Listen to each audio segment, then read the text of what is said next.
B2500 installation steps.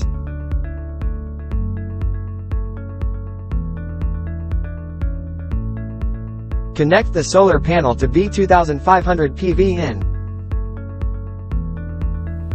Connect the microinverter MC4 input to B2500 MC4 out.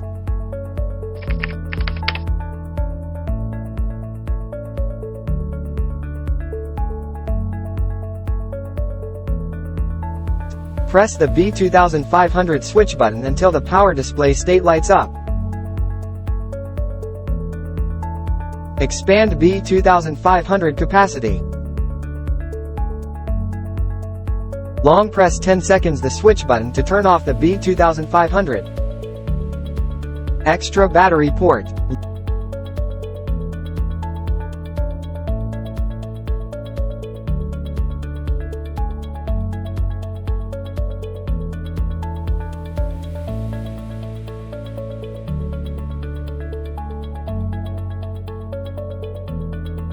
Long press 3 seconds the switch button to turn on the B2500.